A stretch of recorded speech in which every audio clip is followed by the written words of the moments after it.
pengambilan materi dan perusakan citra. Makanya ulama mengatakan dosa manusia ini dua. Kepada manusia ada dua, yaitu dosa perusakan citra, seperti misalnya menggibah, gunjing ya, ceritakan keburukan orang, memfitnah, mencaci maki. Dan yang kedua materi, ngambil uang, ngambil tanah, ngambil rumah yang bukan haknya dia, buat sertifikat palsu lah, apalah segala macam. Ini semua masuk dalam pelanggaran yang disebutkan dalam hadits ini. Yang kedua, berkorbanlah dengan sesuatu. Aku tidak mau berkorban, kata orang yang kedua, dengan sesuatu untuk siapapun selain Allah. Maka mereka pun lantas memenggal lehernya dan ia pun masuk surga gara-gara itu. Ya, artinya begitu gampangnya masuk neraka, begitu gampangnya juga masuk surga. Justru kalau orang itu dalam keadaan bermaksiat, kufur kepada Allah, kemudian nikmat melimpah, itu malah istidraj. Jadi memang Allah berdayakan ya, buat dia terpedaya dengan itu sehingga dia tidak akan beriman, dia tidak akan taubat. Ya, jadi jangan jadi tolok ukur itu. Kok tetangga saya tiap malam ke diskotik masih sehat-sehat saja, enggak Allah matikan. Allah kasih istidraj itu. Allah kasih istidraj. Dan tidak usah merasa begitu, karena itu syaitan.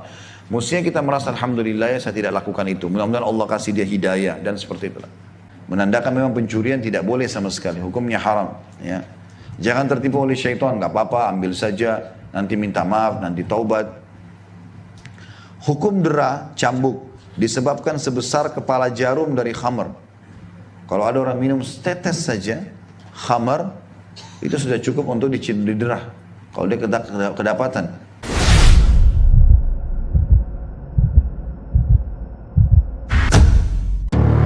Tangan mereka. Ini Ibnu Taimiyah rahimahullah merincikan hadis tadi. Ya. Sebenarnya amal-amal ini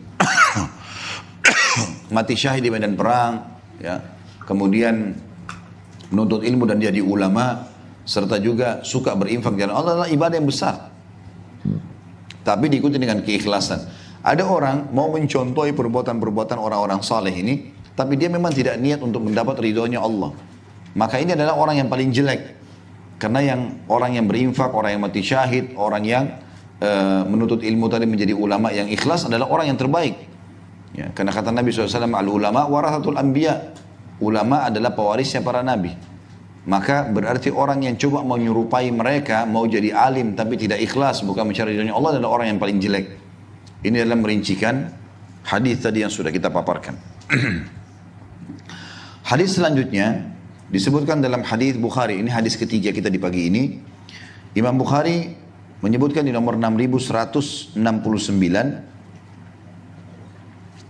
Abu Hurairah berkata radhiyallahu anhu bahwasanya Nabi SAW bersabda, "Man kanat indahu li akhihi madlamatun min malin aw 'irdin falyatihi falyastahillaha minhu qabla an yu'khadha wa laysa indahu dinarun wala dirham. Fa in kanat lahu hasanatun ukhidha min hasanatihi fa'utiyaha hadha wa illa ukhidha min sayyiati hadha faturihat alayhi thumma turiha fin nar." Tambah lagi peringatan dari Nabi SAW, beliau mengatakan, siapa yang pernah melakukan kezaliman terhadap saudaranya, ya, saudaranya maksudnya sesama manusia, ya, sesama manusia. Kezaliman artinya apa? Kezaliman tidak memberi hak orang lain atau mengambil yang bukan haknya, mengambil hak orang lain. Siapapun yang pernah melakukan kezaliman terhadap saudaranya sama manusia, baik berupa harta maupun kehormatan, maksudnya mencoreng nama baiknya, merusak nama baiknya, hendaklah ia mendatanginya di sini di dunia dan meminta penghalalannya, atau dalam kurung minta maaf, sebelum tiba hari pembalasan nanti. Pada waktu itu tidak lagi ada dinar ataupun dirham di sisinya. Nggak ada lagi, kita tidak bisa bawa duit ya di akhirat untuk membayar orang. Saat itu jika orang itu memiliki sejumlah kebaikan, pahala, maka sebagian kebaikan tersebut akan diambil dan diberikan kepada orang yang dizalimi tadi. Jika orang itu tidak lagi mempunyai kebaikan, maka kejelekan orang yang dizalimi ditimpakan kepadanya, dosa-dosanya akan diberikan kepadanya, lalu ia dilemparkan ke dalam neraka. Dalam hadis selanjutnya, saya akan syarah nanti jelaskan sekaligus ya, karena ini sejalan hadisnya. Dalam hadis sahih juga, disebutkan dalam Sahih Bukhari nomor 3034, Abu Hurairah radhiyallahu anhu mengatakan, Nabi SAW bersabda, "Man akhadha shibran minal ardi bighairi haqqihi khusifa bihi yaumal qiyamati ila sab'i aradin." Barang siapa yang mengambil sejengkal tanah yang bukan haknya, maka ia akan dibenamkan ke dalam bumi pada hari kiamat nanti hingga lapisan yang ketujuh. Dua buah hadis ini menjelaskan kepada kita tentang pentingnya seorang muslim bermuhasabah. Setiap hari teman-teman, di ruangan ini pun teman-teman bermuhasabah. Kalau dulu kita pernah berbuat kezaliman kepada orang, dan dalam hadis ini disebutkan dua, pengambilan materi dan perusakan citra. Makanya ulama mengatakan dosa manusia ini dua.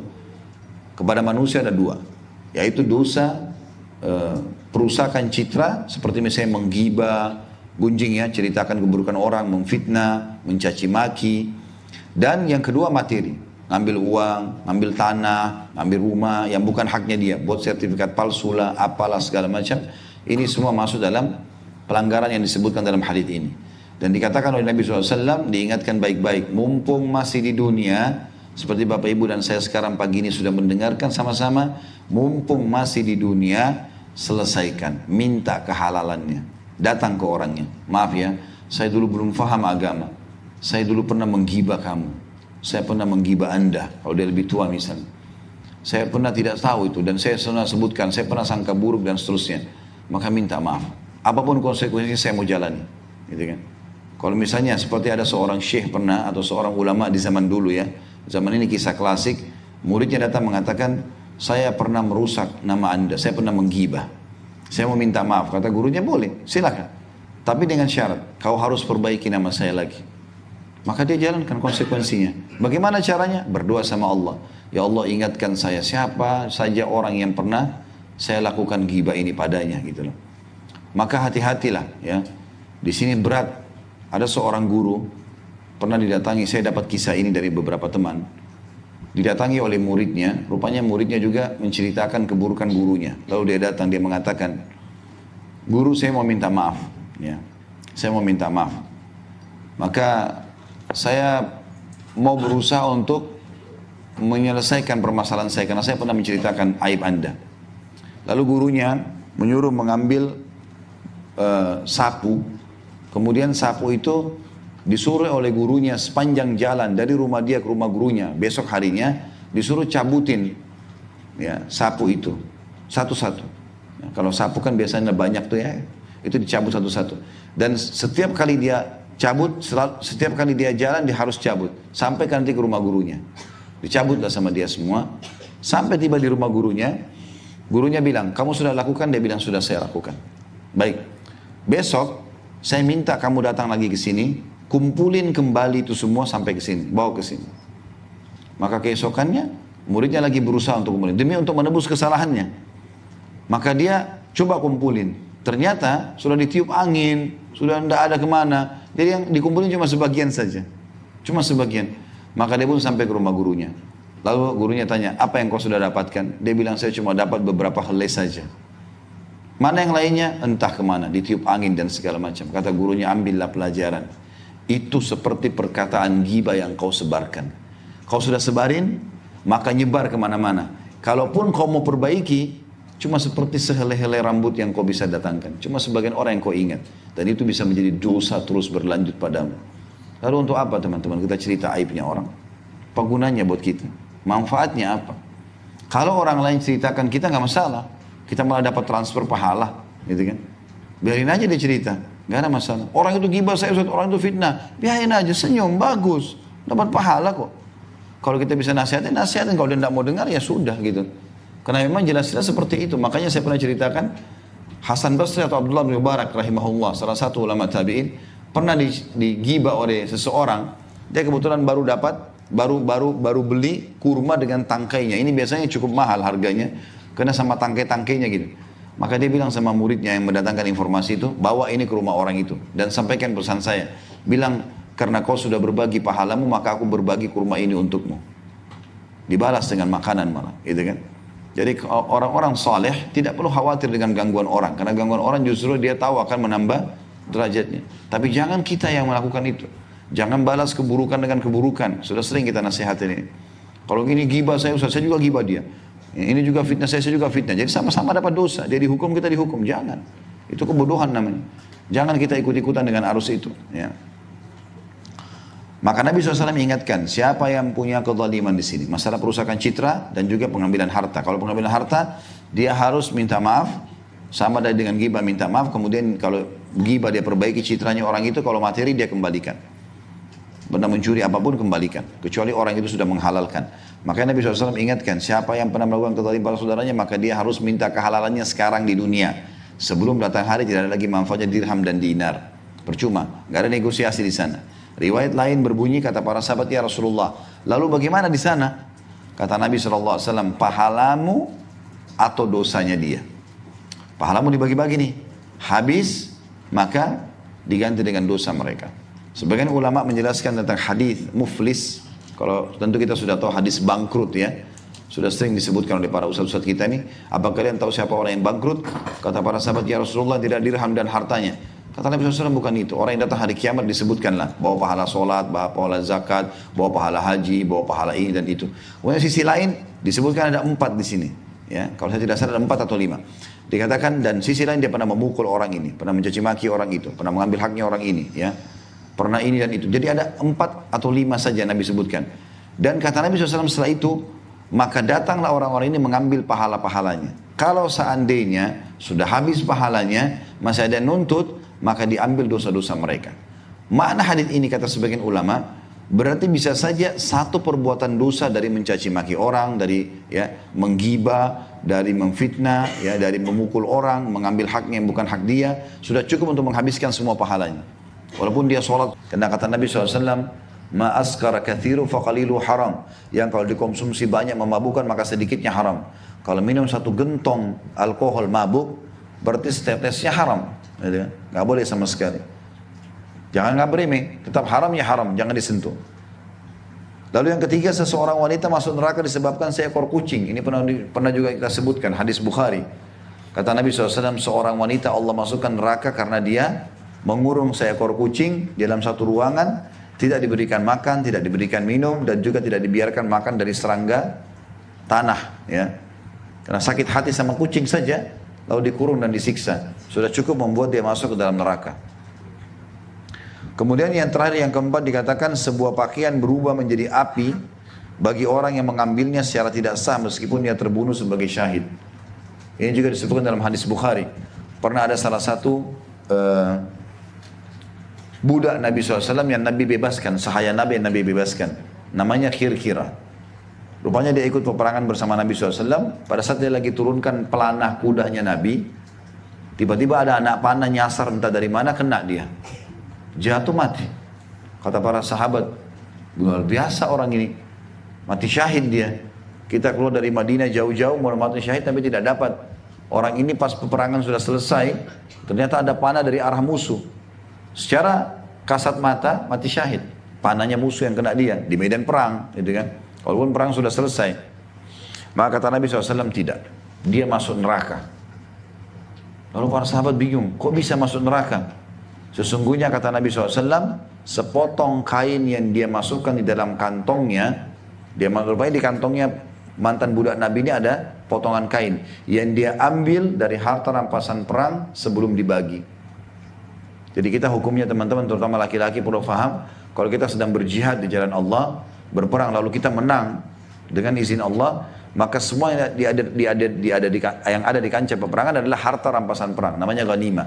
Pedang, perisai, tank, mobil, apa saja semuanya, peluru-peluru, senjata, semua jadi harta rampasan perang. Tapi kita nggak boleh ambil pribadi, dikumpulin, nanti panglima perang yang bagi, nanti dibagi rata untuk para mujahidin, atau tergantung dia lihat siapa yang lebih besar jasanya dia berikan. Tetap kita akan dapat, ada hak kita di situ, tapi nggak boleh kita ambil duluan sebelum dibagi. Orang ini rupanya dia ambil, dia waktu masuk ke benteng musuh, dia temukan ada satu kain, potongan kain bagus, dikantongin sama dia. Ya, dia nggak mau orang lain dapat itu. Maka kemudian dia mati, padahal dia bisa dapat mati syahid, tapi tidak jadi. Dia masuk neraka justru gara-gara itu. Artinya, bagaimana gampangnya orang itu masuk neraka hanya dengan pelanggaran-pelanggaran. Jadi nggak boleh dianggap remeh. Hadis selanjutnya ini adalah hadis yang sudah kita sebutkan tadi, tapi saya bacakan lagi karena Ibnu Qayyim mengangkatnya. Yang masalah orang masuk neraka karena seekor lalat itu ya. Imam Ahmad berkata, kami diberitahukan oleh Abu Muawiyah, kami diberitahukan oleh Al-A'mash, ini Abu Muawiyah Al-A'mash nama orang ya, dari Salman ibn Maisarah, dari Tariq ibn Shihab, ia memarfukannya bahwasanya Nabi SAW bersabda, dakhala rajulul jannata fi dhubab, wa dakhala rajulun nar fi dhubab. Qalu kaifa dhalika ya Rasulullah? Qala marra rajulani ala qaumin lahum sanamun la yujawwizuhu ahadun hatta yuqarriba lahu syai'a. Faqalu li ahadihima qarrib. Qala laysa indi syai'. Qalu lah qarrib walau dhubaba. Faqarraba dhubaba. Fakhallaw sabilah. Fadakhala an-nar. Wa qalu lil akhar qarrib. Faqala ma kuntu liuqarriba li ahadin syai'an min dunillahi azza wa jal. Fadarabu unukahu fadakhala al-jannah. Seseorang masuk surga disebabkan seekor lalat, dan seseorang lainnya masuk neraka disebabkan seekor lalat. Lalu para sahabat bertanya, bagaimana itu bisa terjadi wahai utusan Allah? Lalu Nabi SAW mengatakan, ada dua orang yang melewati satu kaum yang memiliki patung, sementara tidak ada seorang pun yang boleh melewatinya melainkan harus mempersembahkan sesuatu. Kaum tadi berkata kepada salah seorang dari kedua tadi orang yang lewat, berkorbanlah dengan sesuatu, untuk patung ini maksudnya. Lalu ia menjawab orang itu, aku tidak memiliki sesuatu pun. Lalu kata orang-orang itu, berkorbanlah walaupun hanya dengan seekor lalat. Maka orang itu berkorban dengan seekor lalat, dan mereka pun membiarkannya meneruskan perjalanan. Karena itulah ia masuk neraka, karena pernah berbuat syirik ya. Selanjutnya, kaum itu berkata kepada orang kedua, berkorbanlah dengan sesuatu. Aku tidak mau berkorban, kata orang yang kedua, dengan sesuatu untuk siapapun selain Allah. Maka mereka pun lantas memenggal lehernya dan ia pun masuk surga gara-gara itu. Ya, artinya begitu gampangnya masuk neraka, begitu gampangnya juga masuk surga. Ya, tergantung kita bagaimana beramal. Dan yang ingin dititip pesankan oleh Ibnu Qayyim rahimahullah, jangan anggap remeh dosa. Karena perkataan tadi Abul Aufa jelas sekali. Orang bisa dipotong tangannya di dunia gara-gara 3 dirham, apalagi di akhirat. Bisa lebih berat daripada itu. Nabi SAW lalu melanjutkan sabdanya, وَهَذِهِ الْكَلِمَةُ الْوَاحِدَةُ يَتَكَلَّمُ بِهَا الْعَبْدُ يَهْوِي بِهَا فِي النَّارِ أَبْعَدَ مَا بَيْنَ الْمَشْرِقِ وَالْمَغْرِبِ. Inilah satu kalimat yang diucapkan oleh seorang hamba hingga menyebabkannya jatuh ke dalam neraka yang ke dalamnya lebih jauh dibandingkan jarak antara timur dan barat. Maksudnya tadi, orang itu pada saat dikatakan, dekatkanlah diri, nyumbanglah walaupun seekor lalat. Lalu dia bilang, baiklah saya cari. Kalimat ini saja, kalau membuat dia berkorban betul buat patung dengan seekor lalat, maka masuk neraka. Begitu juga dengan tadi orang bisa masuk surga dengan kalimatnya saja.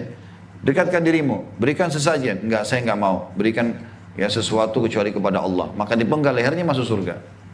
Nah, sudah pernah saya jelaskan teman-teman ya. Prosesi kematian itu hanya satu dan sudah sering saya ulangi ini. Jadi kita nggak perlu khawatir kalau mati di jalan Allah Subhanahu Wa Taala. Toh juga tidak akan mati kecuali ajalnya datang. Baik kita di medan perang, baik kita sedang berhadapan sama musuh sana, ataupun kita mati di ranjang. Ya, kalau tiba ajal mati pada saat itu. Tidak mungkin tidak. Dan prosesnya cuma satu, menghadapi malaikat maut. Nggak ada yang lain. Jadi orang, saya pernah kasih contoh itu, orang yang ditusuk oleh musuh, orang yang naik pesawat meledak, nggak ditemukan potongan badannya, orang yang jatuh di lautan, dia tidak dikembukan badannya karena dimakan oleh ikan, semua ini, atau orang yang terbakar, semua ini matinya sama saja. Maksudnya prosesinya. Yang ada adalah dia lihat malaikat maut, ruhnya dicabut. Nggak ada lagi dia bilang, aduh perut saya sakit ditusuk, aduh badan saya panas kebakar, nggak ada lagi itu semua. Jadi itu prosesi saja. Makanya kalau sampai seperti ini, dia harus dipenggal lehernya gara-gara tidak mau berbuat kesyirikan, nggak ada masalah buat dia. Penggalan itu pun tidak dirasa lagi sama dia. Dia udah menghadapi malaikat pun yang mencabut ruhnya, gitu kan? Dan itulah yang difahami oleh para sahabat sehingga mereka tidak pernah takut untuk berjihad. Karena mati bagi mereka adalah prosesi pencabutan ruh oleh malaikat. Masalah prosesnya ditusuk, dibakar, dipenggal itu adalah nggak ada masalah buat mereka. Ya. Ini juga pernah Nabi SAW jelaskan tentang masalah mati syahid. Dalam sebuah hadis kata Nabi SAW, tidak ada orang yang meninggal berharap kembali ke dunia kecuali orang mati syahid. Dan mereka berharap bukan kembali untuk kumpul sama istri dan anaknya. Berharap kembali ke dunia, kemudian terbunuh lagi. Berperang terbunuh lagi. Begitu juga pada saat Nabi SAW kumpulkan syuhada Badar, syuhada Uhud. Lalu kata Nabi SAW, ini teman-teman kalian lagi bicara sama Allah. Ya. Kasus syuhada Badar, Nabi SAW bilang begitu. Kasus di perang Uhud, Nabi SAW bilang kepada Jabir tentang ayahnya Abdullah bin Haram radhiyallahu anhu majma'in. Bahwasanya ini sedang berbicara sama Allah. Dan semuanya Allah bilang, mintalah, mintalah. Setelah mereka meninggal, begitu meninggal Allah langsung tawarkan kepada mereka, minta apa saja. Tapi karena mereka sudah lihat nikmat Allah melimpah pada saat mereka mati syahid, masuk surga tanpa hisab, bisa selamatkan 70 keluarga, jasadnya tidak dimakan oleh tanah, gak ada lagi fitnah kubur, aman semuanya, semua dosanya dimaafkan. Maka pada saat itu Allah terus mengatakan pada mereka, mintalah, mintalah. Pada saat mereka, kata Nabi SAW, tidak punya pilihan lain kecuali harus minta, maka permintaan orang yang mati syahid, yang tadi ditusuk badannya, yang dipenggal lehernya, mereka mengatakan, ya Allah, kami minta kepadamu kembalikan ruh-ruh kami di jasad kami, agar kami terbunuh lagi. Jadi sebenarnya prosesi tusuknya itu nggak penting bagi orang mati syahid. Bisa difahami nggak pesannya ini? Ya, jadi kita tidak perlu khawatir dengan prosesi mati itu. Yang penting bagaimana kita mati, gitu loh. Karena itu semua tidak akan dirasakan kecuali malaikat maut mencabut ruh, dan cuma dua keadaan. Orang mukmin ruhnya dicabut mudah, gitu kan? Seperti air dari mulut kendi, dan kalau orang fasik atau orang kafir lebih berat, atau seperti bulu domba yang dibasahkan, dililitkan di pohon berduri lalu ditarik dengan keras sehingga berantakanlah itu. Kata Ibnu Qayyim rahimahullah, terkadang sebagian orang terpedaya dikarenakan bersandar penuh pada apa yang dilihatnya dari nikmat-nikmat yang tercurah untuknya di dunia. Ia merasa bahwa Allah tidak akan mengubah kondisi tersebut. Ia menyangka semua anugerah itu diterimanya karena cinta Allah kepadanya.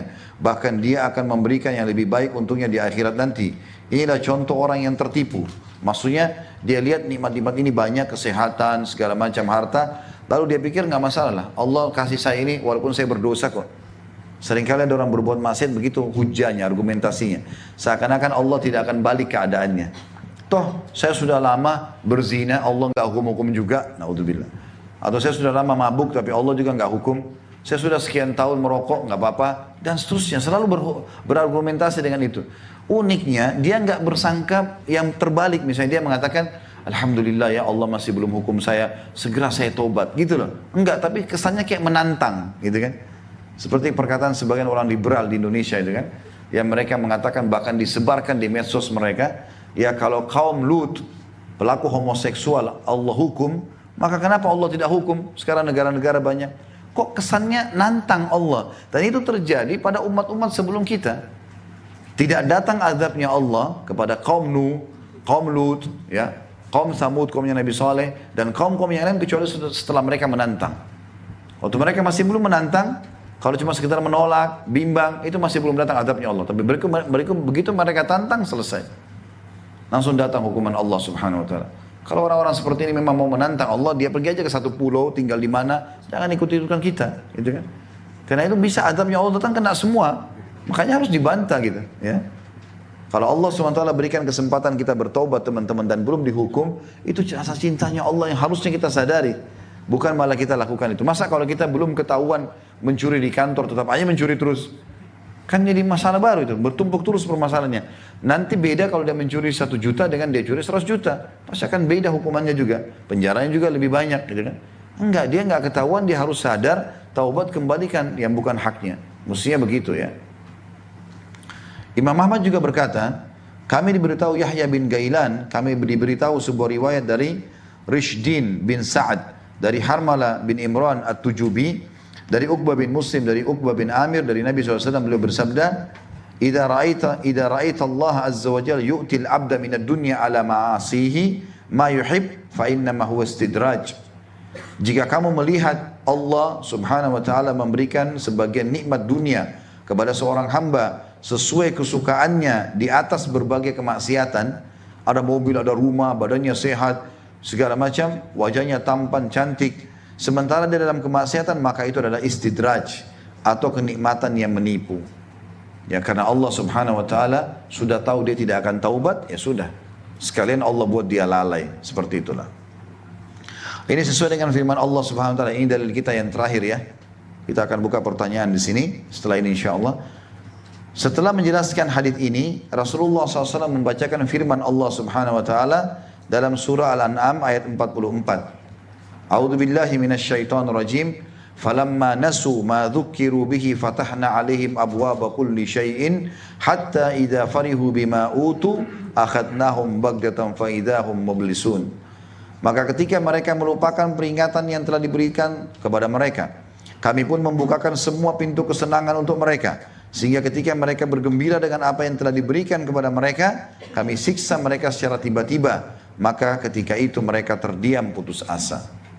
Ya, berapa banyak orang atau bahkan hampir semua umat yang sebelum kita yang Allah hukum, itu beberapa hari sebelum datang azabnya Allah, badan mereka lebih sehat, mereka pada gembira, satu sama yang lain tersenyum, ya, ternak mereka makin banyak, tanaman mereka makin subur. Mereka pikir itu bahkan kebaikan. Padahal nabi-nabi sudah mengingatkan mereka. Ya sama kalau di zaman kita sekarang para ulama sudah ingatkan, tapi tidak mau dengar, maka ini berbahaya. Ya, kalau nikmat tetap melimpah, maka berarti itu tadarruj atau istidraj. Maka Allah akan menghukum mereka tiba-tiba. Sebagian salaf berkata, jika kamu melihat Allah terus-menerus mencurahkan nikmat-nikmatnya kepadamu, padahal kamu tetap bermaksiat kepadanya, maka berhati-hatilah. Sesungguhnya itu hanyalah istidraj agar kamu terperdaya dengannya. Artinya kamu akan terus lalai karenanya. Ya, Allahu a'lam. Ini bahasan kita insyaallah. Saya akan buka pertanyaan, tapi tentu sesuai dengan tema. Oh, masih ada, tinggal sedikit ya. Saya selesaikan dulu, maaf. Satu lembar lagi. Juga Allah SWT berfirman dalam surah Zukhruf ayat 33 sampai 35 tentang masalah tidak bolehnya seseorang lalai. Ya. A'udzu billahi minasyaitonir rajim. Walaula an yakuna an-nasu ummatan wahidatan laja'alna liman yakfuru birrahmani libuyutihim suqufa. Laja'alna liman yakfuru birrahmani libuyutihim suqufan min fiddatin wa ma'arija 'alaiha yadhharun wa libuyutihim abwaban wa sururan 'alaiha yattaki'un wa zukhrufa wa in kullu dzalika lamma mata'ul hayatid dunya wal akhiratu 'inda rabbika lil muttaqin. Dan sekiranya bukan karena menghindarkan manusia menjadi umat yang satu dalam kekafiran, pastilah sudah kami buatkan bagi orang-orang yang kafir kepada Allah yang Maha Pengasih loteng-loteng rumah mereka dari perak. Demikian pula tangga-tangga mereka yang dinaiki. Dan kami buatkan pula pintu-pintu perak bagi rumah-rumah mereka. Dan begitu pula dipan-dipan tempat mereka bersandar. Dan kami buatkan pula perhiasan-perhiasan untuk mereka dari emas. Dan semua itu tidak lain hanyalah kesenangan kehidupan dunia. Sedangkan kehidupan akhirat di sisi Rabbmu disediakan untuk orang-orang yang bertakwa. Artinya teman-teman, kalau kita hubungkan dengan realita kehidupan kita sekarang, jangan terpengaruh dengan lihat ini orang kafir mobilnya mewah, ini rumahnya mewah, bajunya bagus, pada kaya-kaya semuanya. Itu kan gitu cara melihatnya. Melihatnya orang beriman bukan itu. Justru kalau orang itu dalam keadaan bermaksiat, kufur kepada Allah, kemudian nikmat melimpah, itu malah istidraj. Jadi memang Allah berdayakan ya, buat dia terpedaya dengan itu sehingga dia tidak akan beriman, dia tidak akan taubat. Ya, jadi jangan jadi tolok ukur itu. Kok tetangga saya tiap malam ke diskotik masih sehat-sehat saja? Enggak, Allah matikan. Allah kasih istidraj itu. Allah kasih istidraj. Dan tidak usah merasa begitu karena itu syaitan. Mestinya kita merasa alhamdulillah ya saya tidak lakukan itu. Mudah-mudahan Allah kasih dia hidayah dan seperti itulah. Allah juga telah membantah orang yang memiliki prasangka di atas melalui firman-Nya dalam surah Al-Fajr ayat 15 sampai 17. A'udzu billahi minasyaitonir rajim. Fa ammal insanu idza mabtalahu rabbuhu fa akramahu wa na'amahu fa yaqulu rabbi akraman.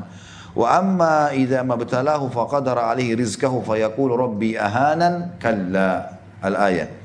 Adapun manusia apabila Rabbnya memujinya lalu dimuliakannya dan diberikannya kesenangan, maka dia berkata, Rabbku telah memuliakanku. Adapun apabila Rabbnya mengujinya lalu membatasi rezekinya, maka dia berkata, Rabbku menghinaku. Sekali-kali tidak demikian. Ya, maksudnya janji Allah bagi orang beriman kebahagiaan pasti terjadi. Ancaman Allah bagi orang-orang kafir dan bermaksiat adalah pasti terjadi. Enggak mungkin tidak. Dan sudah dibahasakan, kalau puncak nikmat ada pada orang yang berbuat maksiat dan sudah sampai padanya peringatan, berarti itu adalah tahapan siksaan. Sebagai penutup teman-teman sekalian, ini paragraf terakhirnya. Maksudnya adalah dari ayat surah Fajr ayat 15 sampai 17, tidak setiap orang yang aku, kata Allah ini, akunya dikasih kata ganti huruf besar, berarti Allah. Maksudnya Allah mengatakan tidak setiap orang yang aku beri nikmat dan kelapangan rezeki berarti aku memuliakannya. Begitu juga tidaklah semua orang yang aku beri cobaan dan aku sempitkan rezekinya berarti aku menghinakannya. Bahkan aku menguji orang ini dengan nikmat dan aku memuliakan orang itu dengan cobaan. Disebutkan dalam hadis ini setelah ditelusuri oleh Syekh Ali Hasan bin Ali Al-Halabi Al-Athari hafizahullah, salah satu ulama di Jordan. Beliau mengatakan ini tidak ditemukan dalam Sahih Tirmidzi tapi ditemukan dalam hadis Imam Ahmad di jilid 1 halaman 387 dan Al-Baghawi atau Al-Baghawi dalam Syarh Sunnah di jilid 8 halaman 10. Abu Nuaim juga sebutkan dalam Al-Hilyah jilid 4 ya halaman 166 dan Imam Hakim dalam Mustadrak jilid 1 halaman 34. Kata Nabi SAW, Inna Allah yu'ti dunya man yuhibbu wa man la yuhib wa la yu'til imana illa man yuhib.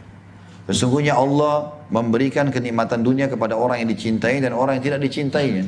Orang beriman dan orang kafir Allah bisa kasih dunia ini. Tapi Allah tidak memberikan iman selain kepada orang-orang yang dicintainya saja. Sebagian salaf berkata, berapa banyak orang yang terpedaya dengan nikmat Allah tanpa disadarinya. Berapa banyak orang yang tertipu dengan tabir Allah tanpa disadarinya. Dan betapa banyak orang yang terfitnah dengan pujian manusia kepada dirinya tanpa disadarinya. Nah, itu ada keterangan footnote nomor 113. Yang dimaksud dengan tabir Allah adalah Allah menutupi kemaksiatannya. Jadi banyak orang terlalaikan dengan keadaan dia dan tanpa dia sadari. Jadi kalau kita memang mendapatkan nikmat Allah sementara kita di atas ketaatan kepada Allah, maka itu nikmat.